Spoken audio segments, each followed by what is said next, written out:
Economic calculation channel में सभी विद्यार्थियों का हार्दिक अभिनंदन है। आज हम अंतर्राष्ट्रीय व्यापार के अंतर्गत अंतर्राष्ट्रीय व्यापार के प्रतिष्ठित सिद्धांत में निरपेक्ष लागत मॉडल के विषय में हम चर्चा करेंगे, अर्थात एडम स्मिथ द्वारा निरपेक्ष लाभ मॉडल जो प्रस्तुत किया गया, या हम दूसरे शब्दों में कहें अंतर्राष्ट्रीय व्यापार के प्रतिष्ठित सिद्धांत में एब्सोल्यूट एडवांटेज मॉडल या थ्योरी प्रोफेसर एडम स्मिथ ने दी थी, जिसको कि उन्होंने अपनी book an inquiry into the nature and causes of the wealth of nations में दिया था। वेल्थ ऑफ, संक्षेप में इसको हम वेल्थ ऑफ, इस बुक को वेल्थ ऑफ नेशन भी कह देते हैं, जिसका कि प्रकाशन लंदन से 9 मार्च 1776 में हुआ था। चूँकि ये तिथि बताना इसलिए भी अनिवार्य है कि विद्यार्थियों से विभिन्न एग्जामिनेशन में या कॉम्पिटिटिव एग्ज़ाम में ये पूछे जाते हैं। अगर पूछ लिया जाए तो आप उसका उत्तर दे सकें। आगे चर्चा करने से पहले मैं सभी विद्यार्थियों से यही अपेक्षा करता हूँ कि वो वीडियो को पूरा देखें, लाइक करें, अपने मित्रों में, सहपाठियों में शेयर करें और आइकॉन बेल को दबा के सब्सक्राइब करें। अब हम प्रारंभ करते हैं कि अंतर्राष्ट्रीय व्यापार के विषय में एडम स्मिथ ने किस प्रकार से किया। तो हम यहाँ प्रारंभ करते हैं वणिकवादी विचारधारा से शुरू करें। तो वणिकवाद की जो विचारधारा थी वो मात्र संपदा से संबंधित थी, यानी कि अगर जितना स्वर्ण में वृद्धि कर दी जाए वही राष्ट्र के अनुकूल है। या अंतर्राष्ट्रीय व्यापार का वणिकवादी विचारधारा सिर्फ इतना ही है कि ज़्यादा से ज़्यादा सोना हासिल करना व्यापार के द्वारा, जिससे कि राष्ट्र संपन्न हो सके। संपन्नता संपदा से जोड़ा, जबकि इसके विपरीत एडम स्मिथ ने राष्ट्रों का कल्याण, यहाँ अंतर देखिएगा कि स्वर्ण वृद्धि करना, संपदा में वृद्धि करना, जबकि एडम स्मिथ ने क्या कहा, राष्ट्रों का कल्याण वस्तुओं की उपलब्धता में ही होता है। यानी कि अगर वस्तुएं, अंतर्राष्ट्रीय व्यापार से वस्तुएं उपलब्ध होने लगें तो प्रति व्यक्ति या व्यक्तिगत लाभ होगा और राष्ट्र का लाभ होगा, न कि स्वर्ण वृद्धि से। यहाँ पर एडम स्मिथ ने वणिकवाद का विरोध किया। और अगर महत्वपूर्ण बात देखें जो आपको एग्जाम में लिखनी चाहिए, समझनी चाहिए, कि वणिकवादी विचारधारा क्या, राष्ट्र का कल्याण अन्य राष्ट्र की लागत पे होता है। यानी जब आप एक राष्ट्र से व्यापार करेंगे तो अगर अपने अनुकूल व्यापार रखना है तो आपको ज़्यादा से ज़्यादा निर्यात करना है, यानी कि वहाँ से ज़्यादा स्वर्ण का आपको भुगतान होगा। तो एक राष्ट्र तो अमीर हो रहा है और दूसरा राष्ट्र निर्धन हो रहा है। तो यहाँ इस विचारधारा के विपरीत एडम स्मिथ क्या कहते हैं कि सभी राष्ट्र श्रम के अंतर्राष्ट्रीय विभाजन द्वारा व्यापार में लाभ प्राप्त करते हैं। देखिएगा यहाँ लिख रखा है स्पष्ट, सभी राष्ट्र श्रम के अंतर्राष्ट्रीय विभाजन, यानी श्रम विभाजन का सिद्धांत भी प्रारंभिक रूप से किसने दिया था, एडम स्मिथ ने दिया था। तो श्रम विभाजन से विशिष्टीकरण की स्थिति आती है, इसलिए वो ये कहते हैं कि सभी राष्ट्र श्रम के अंतर्राष्ट्रीय विभाजन द्वारा व्यापार में लाभ प्राप्त करते हैं, यानी कल्याण की बात हो रही है। अतः स्वतंत्र व्यापार की अवधारणा एडम स्मिथ के द्वारा प्रयोग में लाई गई।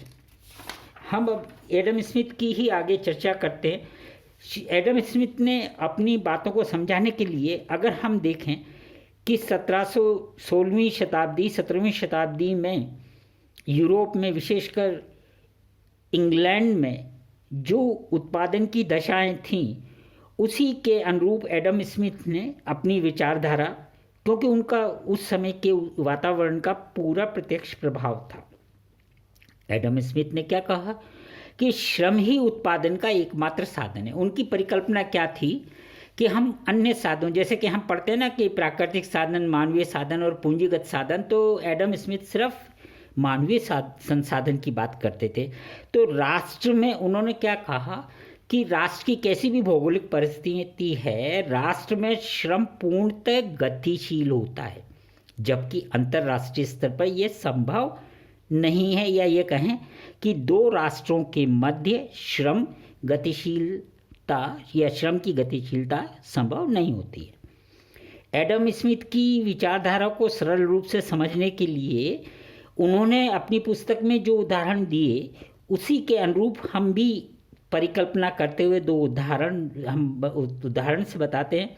उदाहरण में दो वस्तु और दो राष्ट्र का हमने उदाहरण, जैसा कि एडम स्मिथ ने अपनी पुस्तक में बताया, या कहिए कि उनकी पुस्तक विभिन्न लेखों का संकलन है। तो उन्होंने उन परिस्थितियों में उस समय की शासन प्रशासन को जो अपनी सुझाव दिए और उनको समझाने के लिए जिस प्रकार की अभिव्यक्ति की, तो उन्होंने उसमें दो वस्तु और दो राष्ट्र का प्रयोग किया था। तो वही हम करते हैं।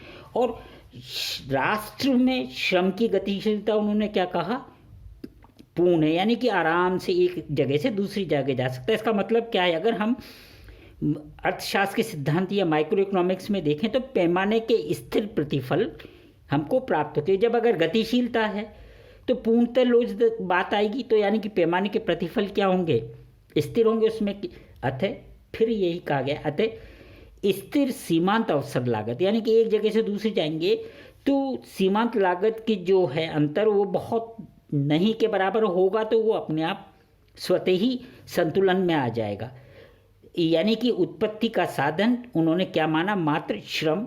हमने श्रम को ही लिया और सांकेतिक रूप से एल के द्वारा बताया है, और हम अपने आगे मॉडल में एडम स्मिथ के अनुरूप ही हम चल रहे हैं, और उसी को हमने सरल भाषा में आपको समझाने का प्रयास किया है कि दोनों राष्ट्र दोनों वस्तुओं का उत्पादन करने में सक्षम है। ये उन्होंने माना, क्योंकि वो समझाने के लिए उदाहरण दे रहे हैं ना। तो स्मिथ के मॉडल में क्या चीज़ है, अंतर्राष्ट्रीय व्यापार, दोनों राष्ट्रों के अंतर्राष्ट्रीय व्यापार से लाभ प्राप्त करेंगे। दोनों राष्ट्र अंतर्राष्ट्रीय व्यापार से अवश्य लाभ प्राप्त करेंगे, और ये लाभ कैसा होगा, उत्पादन लाभ भी होगा और उपभोग लाभ भी होगा। इसका संक्षेप में अगर इस चीज़ को निकाल के लाएं तो वो क्या थे, वो स्वतंत्र व्यापार के समर्थक थे, क्योंकि ये दशाएं जब ही हो सकती हैं जब आप पूरे स्वतंत्र व्यापार में संलग्न हों। अब एडम स्मिथ के मॉडल को हम और या एडम स्मिथ के सिद्धांत को और सरल करने के लिए उदाहरण बनाएं तो दो राष्ट्र दो वस्तु, उत्पत्ति के साधन श्रम की एल मात्रा, वेरी इंपॉर्टेंट थिंग कि हमने क्या चीज़ ली है, उत्पत्ति के साधन की मात्रा और उत्पादित वस्तुओं की भी मात्रा, यानी एल मात्रा या एल इकाई उत्पादन का साधन। और दो राष्ट्र हमने सरलता के लिए ले लिए, इंडोनेशिया और भारत। इंडोनेशिया क्या रबड़ उत्पादन में सक्षम है, या वहाँ बहुतायत रबड़ उत्पादन किया जा सकता है या किया जाता है, और भारत कपड़ा उद्योग में सक्षम है, या वो कपड़ा उद्योग में उसको तुलनात्मक रूप से बहुत लाभ है, या ये कहिए कि उसके पास प्राकृतिक मानवीय और पूंजीगत संसाधनों के अनुसार कपड़ा उत्पादन ज़्यादा है। अब अगर हम इंडोनेशिया कहें तो इंडोनेशिया में प्रदत्त उत्पत्ति के साधन एल की मात्रा, यानी एल जो है उसकी मात्रा से इंडोनेशिया क्या कर सकता है, 100 इकाई रबड़ उत्पादित कर सकता है अथवा 50 इकाई कपड़े का उत्पादन कर सकता है। देखिए यहाँ एक उन्हीं के उदाहरण को समझाने की जो उन्होंने अपनी पुस्तक में दिया उदाहरण ऊद बिलाव और हिरण का, उसको हमने बदल के यहाँ पर रबड़ और कपड़े में बदल दिया, जिससे कि आप लोगों को समझाने में आसानी हो। तो इंडोनेशिया एल मात्रा उत्पत्ति के साधन से 100 इकाई रबड़ बना सकता है या 50 इकाई कपड़ा, यानी कि उसको किस चीज़ के उत्पादन में ज़्यादा आसानी है, रबड़।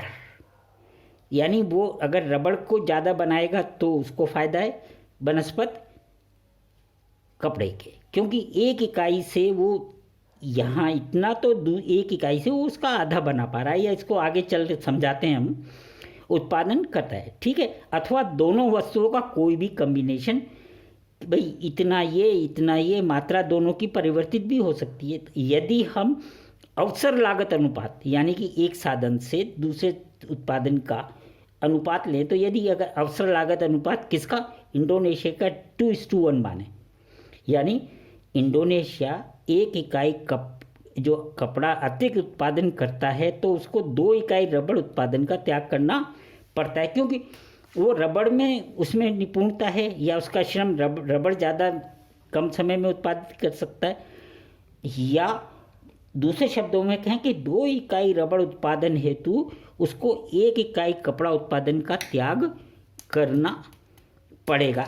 ये आप जब तक वीडियो बार बार सुनेंगे नहीं, देखेंगे नहीं पूरा, तब तक आपको समझने में पहले कठिनाई हो सकती है, और जब आपको समझ में आ जाएगा तो आप इसको एग्ज़ाम में किसी भी तरह से प्रश्न पूछा जाए आप सरलता से बता सकते हैं।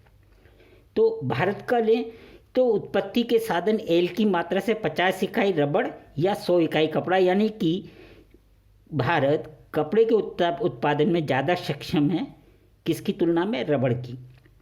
और अगर करना चाहे तो वो दोनों वस्तुओं का ये भी उत्पादन कर सकता है। तो भारत का अगर हम अवसर लागत अनुपात उसी परिकल्पना के हिसाब से चलें तो 1:2, वहाँ हमने क्या कहा 2:1, और यहाँ क्या कह रहे हैं 1:2, यानी 1 इकाई रबड़ अगर अतिरिक्त उत्पादन करना है तो 2 इकाई कपड़े का उत्पादन त्यागना पड़ेगा, या 2 इकाई कपड़ा उत्पादन हेतु 1 इकाई रबड़ का त्याग करना पड़ेगा। अब पुनः हम इंडोनेशिया की बात करें, अवसर लागत अनुपात 2:1, भारत का 1:2। उपरोक्त उत्पादन संभावना या पूर्ति दशाओं से, क्योंकि एडम स्मिथ का पूरा सिद्धांत किस पर हम कहते हैं, पूर्ति पक्ष पर, मांग पक्ष की यहाँ कोई भी बात नहीं कही है, सारी पूर्ति आ रही है। तो इंडोनेशिया रबड़, अगर केवल इंडोनेशिया रबड़ का उत्पादन करे और भारत केवल कपड़े का उत्पादन करे तो निष्कर्ष क्या आएगा कि भारत और इंडोनेशिया दोनों राष्ट्रों में उत्पादन विशिष्टीकरण, क्या श्रम का विशिष्टीकरण हो गया ना विभाजन के द्वारा, व्यापार में परस्पर और अगर व्यापार करेंगे तो परस्पर लाभ होगा। इस प्रक्रिया को हम बहुत साधारण से उदाहरण से आपको भी समझाने का प्रयास करते हैं। इसमें अगर आप देखें, हम पहले लेते हैं, यदि इंडोनेशिया तथा भारत के मध्य अंतर्राष्ट्रीय व्यापार नहीं होता है, यानी शून्य व्यापार की दशा है, और दोनों वस्तुओं का उत्पादन करने में अपनी आवश्यकताओं को पूर्ण कर रहे हैं, तो हमें ये अवसर लागत अनुपात पता ही है दोनों के 2:1 और 1:2, अर्थात एल इकाई उत्पादन की जो उत्पत्ति के साधन की मात्रा है उससे इंडोनेशिया 50 रबड़ बना लेता है और 25 कपड़ा, यानी कुल उत्पादन उसका घरेलू उत्पादन, सकल घरेलू उत्पादन कितना है 75। इसी तरह भारत रबड़ की देखें, क्योंकि निपुणता किस में, सक्षमता कपड़े में, तो ये कम ये ज़्यादा, कुल विश्व का दोनों सकल घरेलू उत्पाद को जोड़ें तो विश्व का उत्पाद आ जाएगा। रबड़ का उत्पादन कुल इतना आ गया, कपड़े का आ गया, तो कुल विश्व के दोनों का उत्पादन बराबर आ गया। तो यहाँ क्या हम एक निष्कर्ष निकाल सकते हैं, कब, जबकि शून्य व्यापार या ये कहें बंद अर्थव्यवस्था है। ये परिकल्पना एडम स्मिथ ने अपने लेखों में भी की है कि बंद अर्थव्यवस्था के अंतर्गत इंडोनेशिया तथा भारत दोनों वस्तुओं का उत्पादन करने में और अपनी मांग दशाओं को पूर्ति करने में सक्षम है, ये मान के चल रहे हैं, जबकि वे व्यापार ना करें। किंतु अगर व्यापार करते हैं तो एडम स्मिथ ने वही बात कही कि अगर आप व्यापार करते हैं तो क्या आएगा कि विशिष्टीकरण होगा।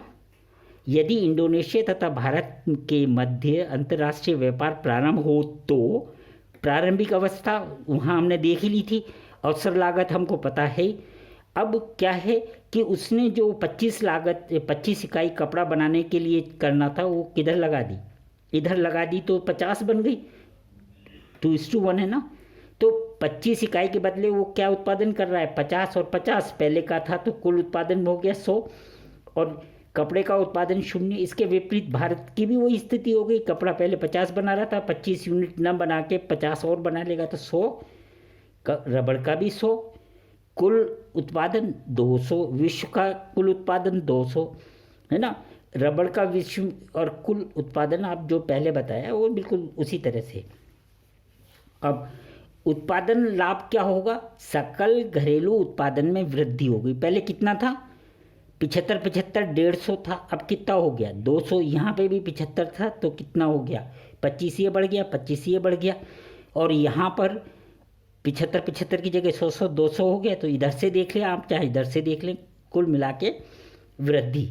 उत्पादन लाभ क्या हुआ? सकल घरेलू उत्पाद वृद्धि अतः अंतर्राष्ट्रीय व्यापार में अवश्य ही लाभ प्राप्त हुआ। सकल घरेलू उत्पाद वृद्धि 75 से कितनी हो गई? 100 इकाई। और विश्व की कुल, मतलब ये एक उत्पाद की हो गई, ये कुल विश्व की 200 इकाई हो गई। यहाँ पर इस वीडियो में हम विराम देते हैं। आगे का दूसरे पार्ट में इसकी चर्चा करेंगे। आप इंतज़ार कीजिए, लाइक कीजिए, सब्सक्राइब कीजिए। सब्सक्रिप्शन में आपके पास जो सब्सक्रिप्शन की बेल आइकॉन है, अगर उस पर गलती से कट्टा भी एक लाइन खिंची हुई आ रही है तो पहले आप उसको टच कीजिए। उसके बाद में आपको ऑल का ऑप्शन आ जाएगा, उसको टच करके आप इसको सब्सक्राइब कर सकते हैं और अपने मित्रों और सब में शेयर कीजिए। धन्यवाद।